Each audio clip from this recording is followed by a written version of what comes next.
Okay, back to me. And you know, this is a very special day for me. A year ago today, around this very time, in fact, I was in a heart surgeon's office. And let's just say Lenox Hill Hospital's Jacob Scheinerman was not mincing words.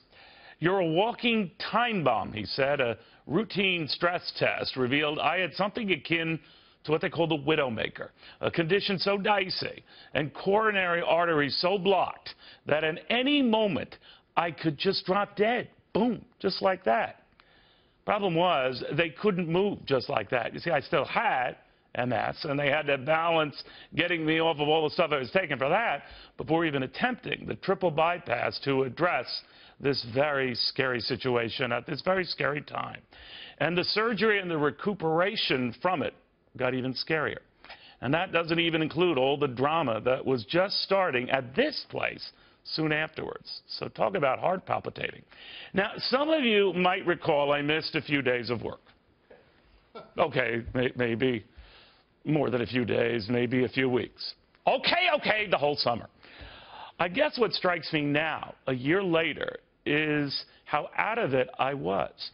Not just out of commission, out of everyday life.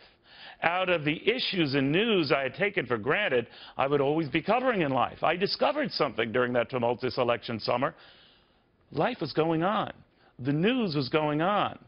The Republican convention, the Democratic convention, even the stuff here at Fox, they were all going on just without me.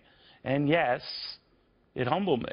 Imagine that, watching from afar a fast-moving world from which I seemed very far and very disconnected, and for which my absence seemed, well, very inconsequential. They say the graveyard is filled with people who once thought themselves indispensable.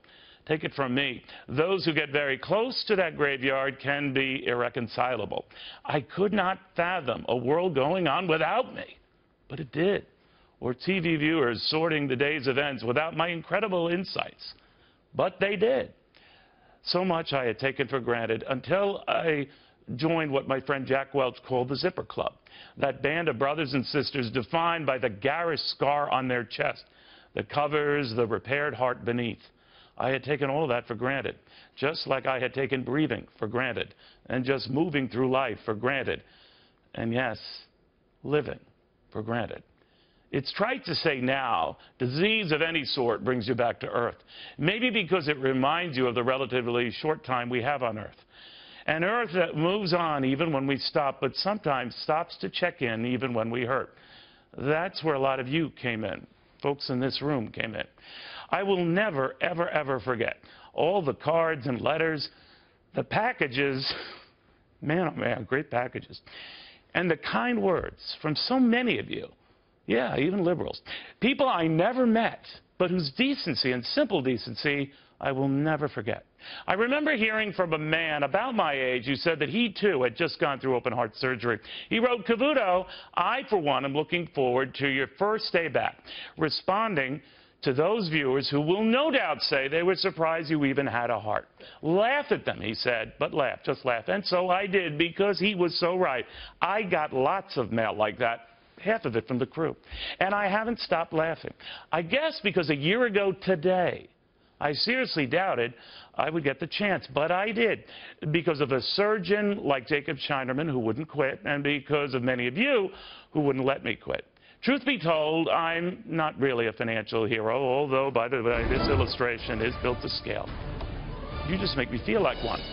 So I think that makes you all superheroes as well, America.